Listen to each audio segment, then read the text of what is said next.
Hi, I'm Andy. And I'm Ryan. And welcome to another episode of Andy and Ryan Under the Influence. Today, we will be sharing our top lessons learned as first-time cruisers aboard the beautiful Celebrity Edge cruise ship.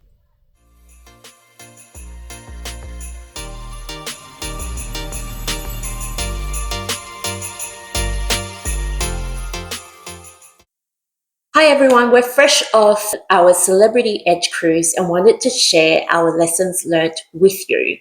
Today, we go under the influence of the cruise and travel guy, and specifically 2 videos of his covering the Celebrity Edge cruise ship, which we found extremely useful in our research deciding which cruise line company to go with as our first ever cruise experience.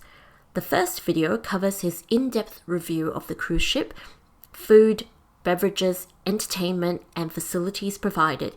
And his second is a deck-by-deck walkthrough of the entire ship. So, if you would like a detailed walkthrough of everything the ship has to offer, I highly recommend you view those videos, which I will link to in the description below. So we put his recommendations to the test, and we're excited to share our lessons learned with you. One of the first few lessons we learned was actually about the check-in process. Check-in does open a number of days ahead of your cruise, up to almost a month. So you'll be notified, and we recommend that you check in as soon as possible, because by doing that, then that allows you to select your embarkation window. And it's actually better if you check in earlier. You have access to the facilities and amenities a little bit earlier and can kickstart your holiday earlier. The other tip during that check-in process is that you need to select a form of identification to check in. It's actually much more secure if you select a passport. That felt a little bit odd for us, I suppose, because we were cruising just within Australia. Ours was a 4-night cruise from Sydney to Hobart. But there are a lot of things that might go wrong, also in terms of just a much more internationally recognized form of identification. So it is actually recommended that you use your passport. So keep that in mind. Okay, so on day 1, you turn up to the overseas passenger terminal in Sydney and you hand over your luggage. At the bag drop-off area, we had 2 carry-on cases and I had a suit bag with my dress shirts and my jacket in it. Now, this isn't going to be nice, but when we handed over our bags, one of the baggage handlers threw my suit bag on the ground. Now, I think it was a little joke among him and his colleagues, and they must have found it hilarious because they were laughing. And I was actually going to retrieve it, but one of the girls picked it up and put it on the trolley, and I thought that was a rough start. And I must impress that the baggage handlers are not Celebrity X staff. They're port staff. Yep. So I thought, forget about it, enjoy your trip. Unfortunately, it didn't end there. No. Our 2 bags turned up. They were delivered to our room, but no sign of the suit bag. Yep. When we checked with client services, they said, rest assured, we're still, loading and delivering the luggage. But after a couple of hours go by, no suit bag. Luckily, we had our room attendant. He was a great guy. So sweet. The poor fellow, he must have scoured every inch of that ship looking for this bloody suit bag. And finally, he found it. And what had happened was they didn't write the room number on there. Yeah. So, top tip, if you're going to take a suit bag, carry it on with you. Don't drop it off at the baggage drop. And in fact, I think if you're comfortable taking whatever you can carry on onto the ship, do that so that you're not relying on the port staff.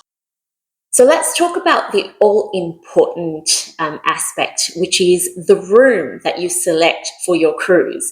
We selected the infinite veranda rooms, which actually have, I guess you would call an all-seasons indoor-outdoor balcony, where you have the option to roll down the window and it becomes a sort of open-air balcony.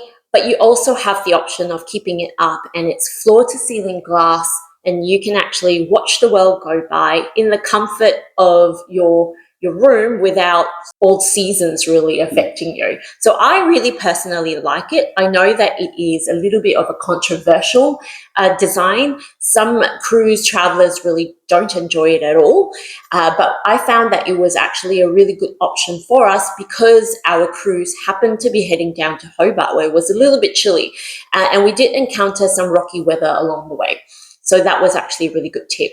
One of the other tips that the Cruise and Travel Guy mentions is that the blinds and the rollers for the windows can be a little bit noisy. So you might hear a little bit of noise from your neighbors next door. But if that doesn't bother you too much, let's hope that they're not rolling it up and down all hours of the day. Perfectly fine for us. Speaking of neighbours, many of the rooms have adjoining doors. Yeah. And whenever I see that in a hotel room, my heart sinks. It was an issue for us. We had a family next door with some rambunctious children. That they're just being normal families. That's not their fault. But we could hear every word they were saying. So if you really want a quiet room, you might have to request that you get a room without an adjoining door. And top tip, work with your cruise travel agent or even have a look at the deck maps, which might be available via the cruise site, and have a look at what you can actually select if you are that way inclined. Another top lesson that we learned is that cruising has kind of its own language by itself. So there are lots of different classes of fares, different inclusions depending on the cruise line that you decide to go with. So I will reflect specifically on our experience with Celebrity.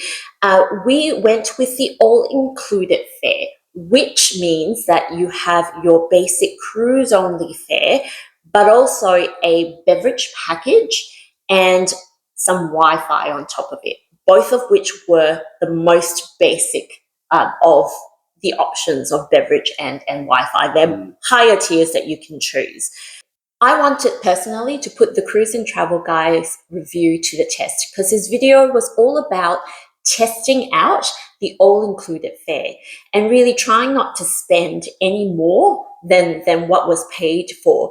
And I really liked that methodology. So that's what we did. One of the most talked about features of Celebrity Edge is the variety, availability and quality of the food on offer.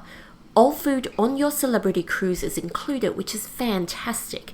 The only thing you need to look out for are the specialty dining restaurants, which there are about 5 of them, where you can absolutely still access those, but they do come at an additional cost. For us, we really wanted to test the dining that is included, and wow, were we blown away. Instead of the one big main dining room for dinner on most other cruise liners, Celebrity splits this into 4 themed restaurants, with Normandy, a French-inspired restaurant, Tuscany, an Italian restaurant, Cosmopolitan, which is more modern Western, and Cyprus, which is Mediterranean-inspired. So you can hop between different restaurants across the length of your stay. There are favorite items that you can order in any of the 4 restaurants, no matter where you are seated, but also you have exclusives, which are themed for that restaurant specifically. If you are after more casual options, there is of course the buffet restaurant, Ocean View Cafe, which serves breakfast, lunch and dinner, and late night where they do handmade pizzas and where the variety changes daily. And in addition to that, you had other options such as pizza, burgers. Yeah. You could go to one of the bars and have some nibblies there as well. There were cafes where you could have croissants and muffins and that kind of thing. So there were plenty of opportunities. You wouldn't go hungry. So as a part of the all-included fare, we selected the classic beverage package. That's right. Now, this is one of the things that people get mixed up about it. Yep. You know, all included. It's not actually all included.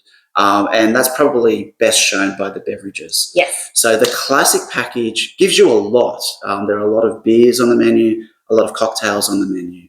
But what it is you get the cheaper ones. Okay, that stands to reason.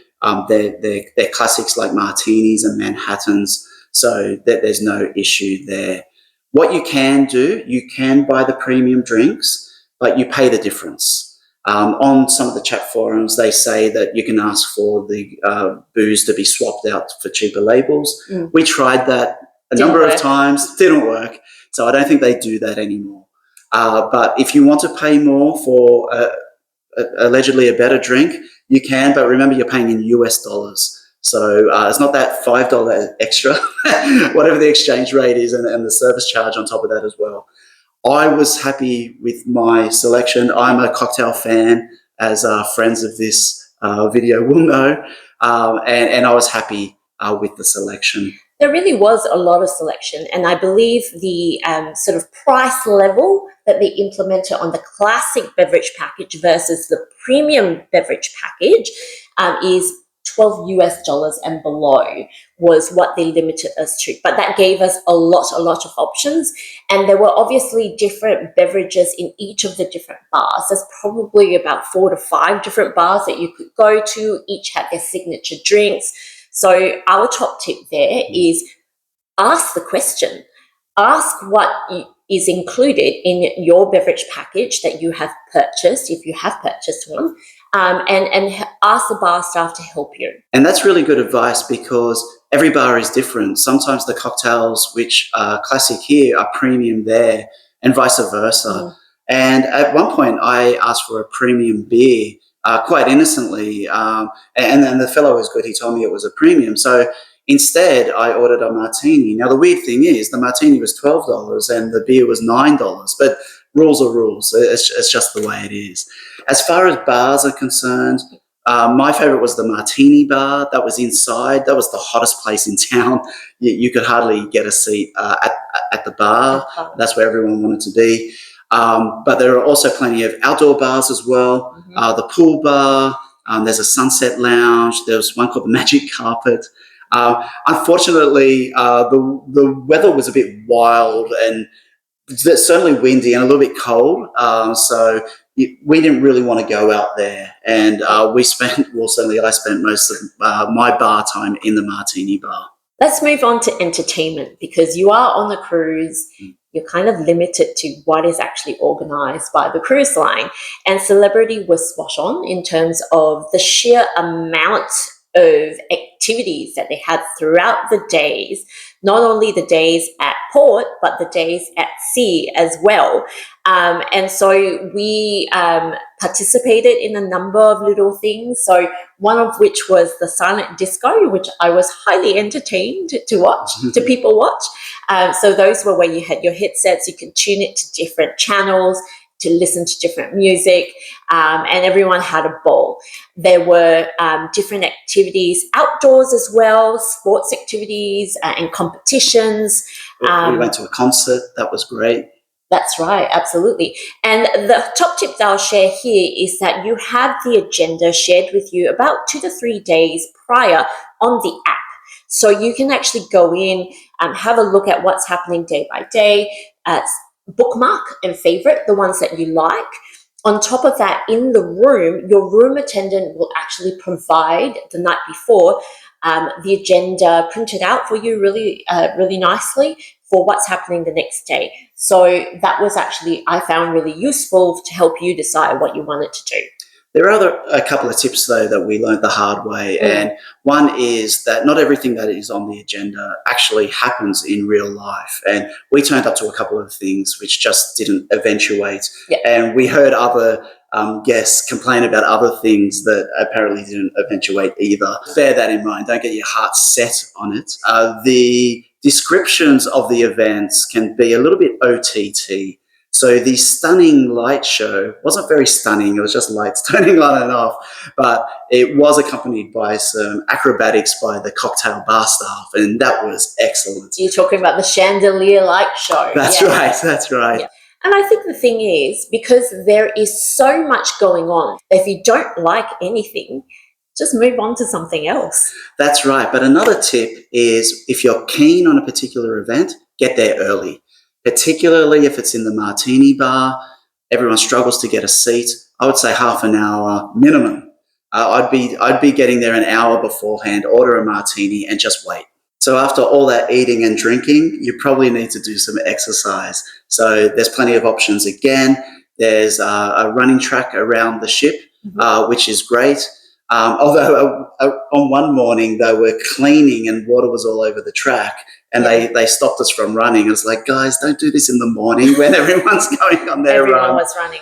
But the gym is good, very popular, so you might want to go outside of peak times. There's pools as well. The outdoor pool would be the one where you could do some laps, but it was freezing cold when we wanted to do that. So if you wanted to brave that, the water was fine. It's just outside when you hopped out. Yep. It wasn't very pleasant. There was an indoor pool, which is more of just a paddle pool. That's lovely. And there's a jacuzzi as well. Now, heated, very heated. You can only spend a few minutes in there.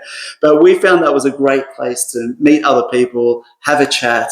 We learned that Celebrity X is one of the better cruise liners because we met people who have been on many, many cruises. Yeah. So they had all the good tips, and it was good to meet people because you'd run into them, when you're having dinner or you're having a drink or something like that. And it's good to have someone to talk to. So on one of our days out at sea, it was actually really exciting when a helicopter came over. It looked like a Black Hawk and someone was going to rappel down. Thankfully, it wasn't that, but unfortunately for one of the crew members, it was actually a medevac. It was a medical event. And that probably brings me to another top tip that we learned while on the cruise and from our fellow more experienced cruisers is that accidents do happen, even if they don't happen to you. So firstly, for yourself, always make sure that you do have the right level of insurance and cover. Obviously, be very careful because the ship can tip and move depending on the weather. But you are also affected by what happens to other passengers on the cruise. We heard stories of cruises being cut short by a number of days because of the fact that there was a serious medical emergency on board, or that there might be really wild and woolly weather events, which means that you completely miss certain ports that you're supposed to stop at.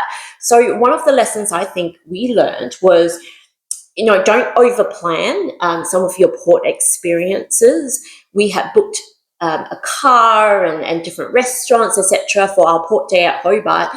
And when we saw the medevac helicopter come round and the captain saying that they had to turn around the ship in order to facilitate this medical evacuation, we honestly didn't know if we were going to end up in Hobart. We did, but that just goes to show that sometimes you can't control everything. So that was a really good tip.